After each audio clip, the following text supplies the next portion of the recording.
minta tolong. Siapa namanya? Allah. La ilaha illa Allah. Jadi isi la kemarin berapa Pak? Hah? Berapa isi la itu kemarin? Asyhadu an la ilaha illallah. Atau di saat kita berzikir itu la ilaha illallah. Maka diingatkan oleh imam ataupun pimpinan kita di saat kita berzikir itu, afdhalul dzikri fa'lam annahu la ilaha illallah. Kita menjawab, apa jawab kita? Nah, ini itu namanya bekal. Apa jawab kita? Apa jawabnya Pak yang umum? Atau yang pernah kita pelajari, apa jawabnya? Kan dibaca imam itu. Afdhalu zikri fa'lam annahu la ilaha illallah. Kita jawab apa? Jawab kita adalah hayyun baqa, hidup yang kekal. Hanya Dia Tuhan yang bernama Allah yang memiliki hidup yang kekal. Ini harus kita kenal. La ilaha illallah. Jawab kita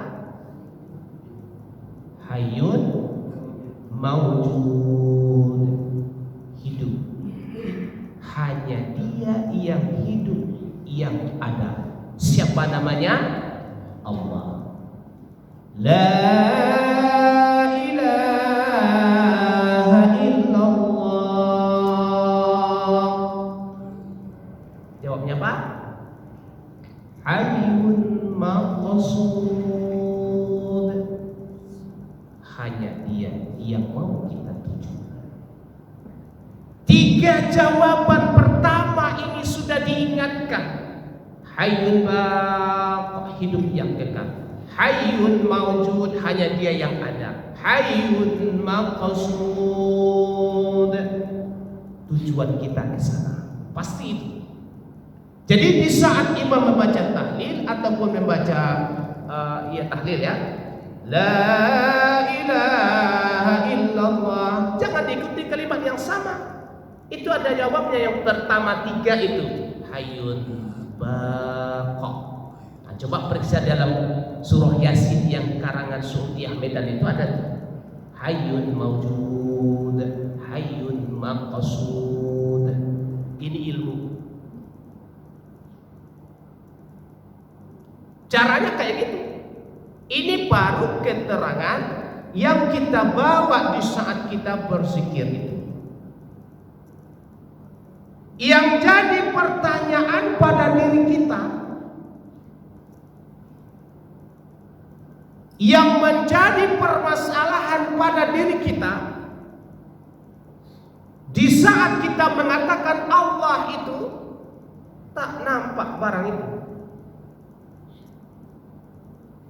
sementara kita disebutkan dalam zikir tadi hayyun baq, hidup yang kekal. Nah, coba kita periksa.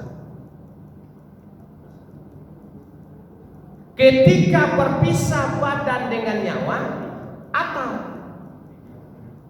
ketika kita kembali kepada Allah, mana kalimatnya yang benar itu Pak? 2 kalimat ini. Ketika berpisah badan dengan nyawa, mati kan? Atau ketika kembali kepada Allah, mati juga. Mana kalimat yang benar ini? Banyak orang itu mengatakan kalau sudah mati berpisah badan dengan nyawa. Banyak itu. Ada nggak dengar itu Pak?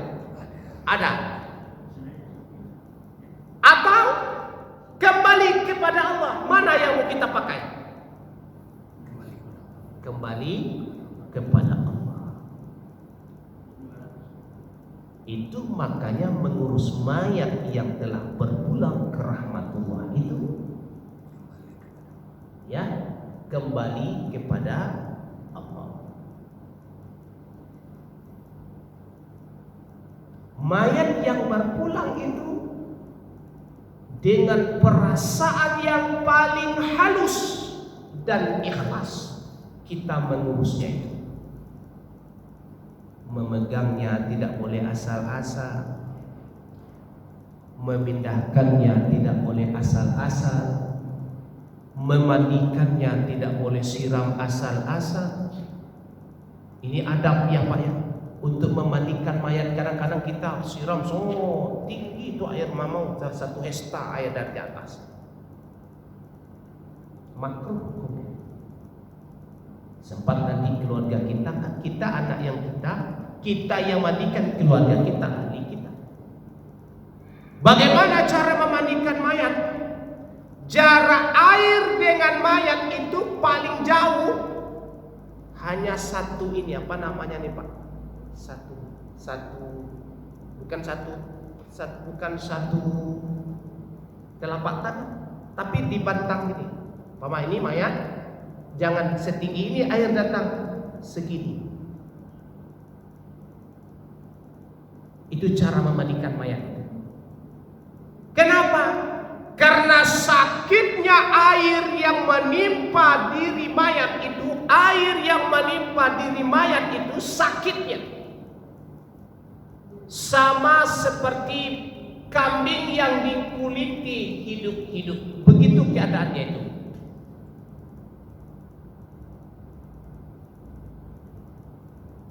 Bagaimana pulangnya itu? Pulangnya mayat itu. La ilaha illallah.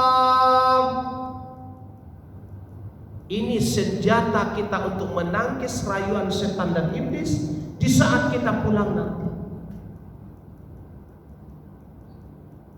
Iblis menawarkan haus yang tiada kira-kira haus di saat kita sakaratul maut. Datang iblis mengganggu. Nah, ini dia kamu datang kepada kita. Sayalah sebenarnya Tuhan. Apapun yang kamu minta akan saya beri. Itu ujian terakhir itu. Haus yang tiada terkira. Kalau seandainya diminumlah lautan samudra di seluruh dunia ini, habis itu seketika. Saking hausnya. Datang iblis bawa ceret. Tahu ceret Pak? Tahu ceret? Tahu. Datang iblis, inilah. Mau minum? Atau minta tolong kepada Tuhan? Minta tolonglah kamu kepada Tuhan. Kata iblis itu, kalau kamu minta tolong dan mengaku saya inilah Tuhan, ini minum. Datang seketika itu, bawa ceret itu, dituangkannya di gelas, minumlah kalau mau. Tapi akui saya Tuhan. Tuhanmu yang sebenarnya yang mana? Macam mana itu Pak ujiannya? Ujian sakaratul maut yang terakhir itu.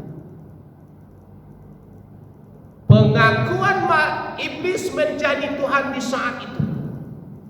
Kalau kita tidak ada ilmu, kita tidak ada keterangan untuk menentukan yang mana Tuhan yang sebenarnya itu, inilah yang mati tersasar, gak bisa pulang.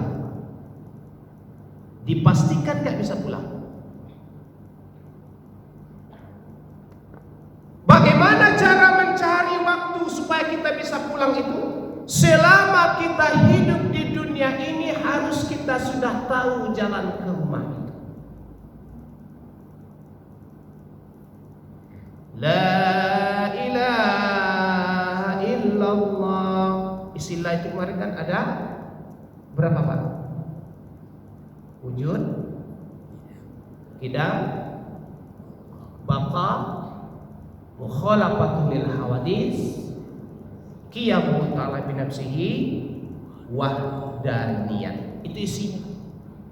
Mana dia Tuhan yang bernama Allah itu? Wujud ada, mustahil tiada. Ada Allah itu, ada, mustahil tiada. Kidam terdahulu, tidak ada orang yang menciptakan yang hidup itu. Tidak ada orang yang menciptakan yang milik Allah itu. Karena hayat, arti hayat itu hidup, hanya Allah yang ada. La ilaha illallah hayyul baq. Hidup itu kekal. Wujud kidam baqa. Mukhalafatu lil hawadis, yang hidup itu tidak ada perumpamaannya. Kini datang iblis itu menggoda. Mintalah sama Tuhanmu. Sebenarnya Tuhan itu saya yang Tuhan itu, kata iblis. Sekarang kamu dalam keadaan haus yang tiada tertara, yang tidak bisa ditahan lagi haus itu. Ketika nyawa mau kembali itu, haus yang tiada terkira itu. Datang iblis, dituangnya air. Kira-kira macam mana ilmu kita untuk menolak yang datang itu adalah iblis? Laisa kamislihi syai'un wa huwas samiul basir. Tidak ada perumpamaannya. Kalau dia mengaku Tuhan, bukan. Bagaimana cara menentukannya bahwasanya itu yang datang adalah iblis? Ini jamnya nggak nampak, Pak. Cahayanya terang. Jam berapa sudah, Pak? Jam 5. Jam 6? Hah? Tapi ini bunyi nanti suruh. 5.35. Bunyi ya? Bunyi. Nanti sampai suruh kita tutup. Iya. Ya? Bunyi. Ketika kita mengatakan la ilaha illallah, di saat sakaratul maut nanti ini akan kita coba. La ilaha illallah itu akan datang. Tidak ada perumpamaannya. Yang bernama Allah itu tidak ada perumpamaannya. Sekarang kita sudah tahu nggak contoh tidak ada perumpamaan itu? Sudah bisa Pak mencarinya. Karena kita setiap bulan ini belajar ilmu tauhid ini. Kita nggak usah ragu-ragu. Ya. Tidak ada perumpamaannya. Tadi iblis berbentuk dia. Ini saya lah Tuhan itu, kata iblis itu. Kalau kau mau minum, ini air saya bawain. Ini ujiannya di sakaratul maut itu. Kering ini tenggorokan itu. Untuk menahan ruhani itu kembali kepada Allah, kering itu. Itu makanya orang ada sebagian ya, karena dia tidak tahu jalan ke rumah, maka jadi susah pulang. Tapi kita belajar, inilah tujuan kita, memberikan perbekalan seperti pedagang tadi. Datang iblis itu nanti menggoda, kita ada ilmu untuk membantahnya. Nah, ini yang diamalkan oleh orang Thariqat Naqsabandiyah. Ya, ada zikirnya itu. Ada makomnya. Itu yang diamalkan. Kita intiplah perjalanan la ilaha illallah itu, kita intip. Dan kita merasakan yang untuk kembali kepada Allah itu bagaimana? Ada tempatnya. Bukan di sini tempatnya. Tempatnya di rumah suluk. Enggak di sini. Kalau di sini cuma memberikan gambaran bagaimana cara kita pulang itu. Nah, sini gambarannya seperti yang kita pelajari pada pagi yang mulia ini. Datanglah iblis itu, la ilaha illallah. Tadi kita mengatakan tidak ada perumpamaannya. Tuhan yang bernama Allah itu tidak ada perumpamaannya. Wujud sudah, kidam sudah, baqa sudah, mukhalafatu lil hawadis. Tidak ada satu pun yang serupa dengan yang hidup itu. Bagaimana cara menentukannya? Bagaimana cara mengintipnya yang tidak ada yang serupa itu?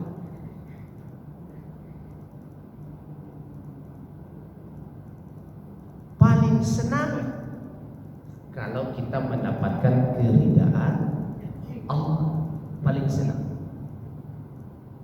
Sudahkah kita kenal dengan Allah? Sudah. Allah itu siapa? Namanya. Mana zatnya, yang mana sifatnya, yang mana af'alnya. Zat, sifat, asma, af'al. Ini harus kita kenal. Zat rahasia, sifat kelakuan, asma jadi hati, af'al jadi batang tubuh.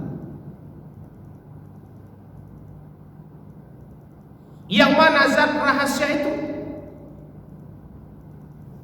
Kita cari, kita lihat. Nah, contoh Bapak, melihat pada mata, mendengar pada telinga, mengetahui pada akal, kuat pada tulang, berkehendak pada hati, berkata-kata pada lidah. Hanya ada pada satu sifat yang bernama hidup. Melihat pada mata karena hidup. Coba Bapak berikan perumpamaan yang hidup itu. Lukiskan atau ceritakan. Bisa dibayangkan yang hidup itu macam mana modelnya?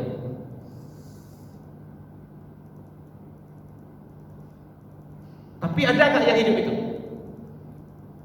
Ada yang hidup itu pada diri Bapak ada? Pada diri kita semua ini ada? Ada? Macam mana bentuknya yang hidup itu?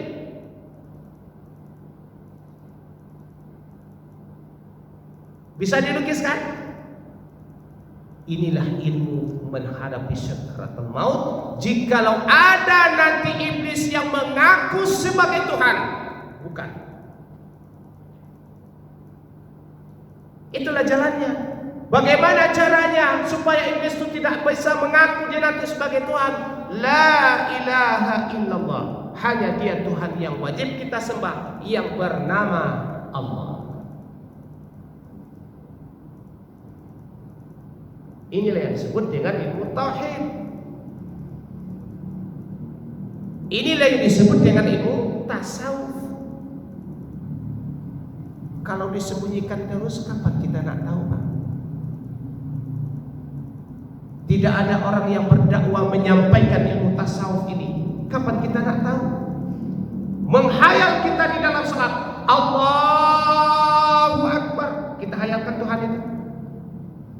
Sementara di dalam tahlil tadi sudah disebutkan La ilaha illallah. Yang pertama artinya Hayyun baqa, yang hidup itu.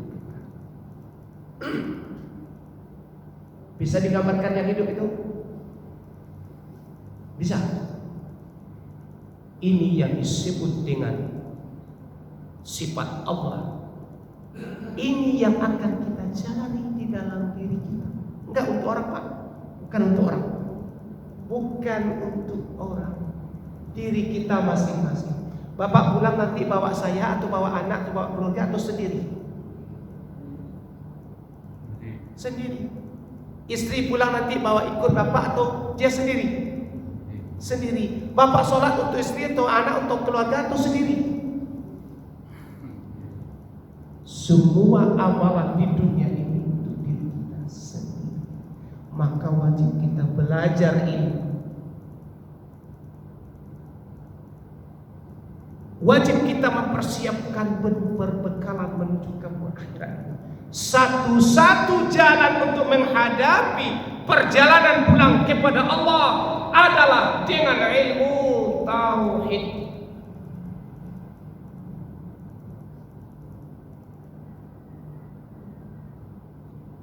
Itulah pantunnya tadi itu yang kita bacakan. Anak nelayan pergi ke laut. Sampai di laut menangkap ikan. Kalaulah datang si malaikat maut, ilmu apa yang mau disodorkan? Gak ada ilmunya kecuali kita kenal dengan Allah. Itu cuma ilmunya. Kenal kita dengan Allah, yang datang dari Allah kembali kepada Allah. Bagaimana pulangnya? Yang datang dari Allah kembali kepada Allah itu bagaimana pulangnya? Kita tengok ketika kita lahir. Apa dulu yang keluar pada diri kita ini ketika saat kita lahir dulu? Ataupun kita beri contoh, ada orang lahir, apa dulu yang datang pada anak yang lahir itu? Apa dulu yang datang, Pak? Hah? Anak yang lahir itu apa dulu yang datang? Hah? Nangis sekian kali itu, sudah sekian kalinya nangis itu. Yang dicari bidan pertama itu apa, Bu? Ibu yang lahirkan anak, apa dulu yang diperiksa bidan, Bu? Nah, ibu kalau tak tahu ini bahaya ini. Kalau bapak-bapak wajar kan dia dinunggu di luar. Bapak-bapak tak boleh masuk, kata dokter kan. Nah, sekarang ibu-ibu, apa dulu yang dicek pertama oleh bidan ketika anak lahir? Apa, Pak? Ibu apa, Bu? Ibu kan punya anak tuh. Apa dulu yang dicek oleh bidan itu? Hah? Yang dicek pertamanya adalah hidup atau mati anak ini. Kan itu dipastikannya, hidup atau mati ini. Bukan laki-laki, bukan perempuan dicek pertama, bukan. Hidup apa mati. Makanya kalau orang kampung dia nggak ada, diam aja begitu lahir terkulai dia tak ada apa-apa. Dibacailah semua bacaan lengkap di situ. Ditiup-tiup, semua ditiup-tiup. Lalu dipukul-pukul, ditengkurapkan, pokoknya habislah bayi itu kalau dia belum bergerak. Ini waktunya habis. Ya, bergerak apa diperiksanya? Hidup atau mati anak ini. Nah, jadi karena waktunya sudah selesai, ya kan? Nanti kita sambung insyaallah pada pertemuan selanjutnya. Inilah yang disebut dengan perbekalan menuju kampung akhirat itu. Bagaimana caranya? Kita harus mencari jalan untuk kembali kepada Allah. Itu apa jalannya? Apa perbekalannya? Yaitu ilmu usuluddin. Apa ilmu usuluddin itu? Ilmu tauhid. Apa ilmu tauhid itu? Ilmu jalan mengenal kepada Allah. Fa'tabiru ya ulil absar la'allakum turhamun. A'udzu billahi minasyaitonir rajim. Bismillahirrahmanirrahim. Alhamdulillahi rabbil alamin. Hamdan syakirin, hamdan na'imin, hamdan yufi ni'amahu wa yukafi'ul mazidah. Ya Rabbana lakal hamdu wa lakal syukru kama yanbaghi li jalalika wajhikal karimi wa 'azimi sultanik. Allahumma shalli 'ala sayyidina Muhammadin shalatan tammah 'ala habibina wa maulana Muhammad sallallahu alaihi wasallam wa ala alihi wa sahbihi wa zurriyyatihi wa qarabati rasulillahi ajma'in. Allahumma fa'lamtana wa 'allimna wa zidna ilma. Allahumma fa'lamtana wa 'allimna wa zidna ilma bi rahmatika ya arhamar rahimin. Rabbana ighfir lana dzunubana wa liwalidayna warhamhuma kama rabbayana shaghira wa li jami'il mu'minina wal mu'minati wal muslimina wal muslimati bi rahmatika ya arhamar rahimin. Wa sallallahu ala sayyidina Muhammadin nabiyil ummi wa ala alihi wa sahbihi wasallam. Subhana rabbika rabbil izzati amma yasifun. Wassalamun ala al-mursalin walhamdulillahi rabbil alamin. Wabillahi taufiq wal hidayah. Wassalamualaikum warahmatullahi wabarakatuh. Sadaqallahul azim.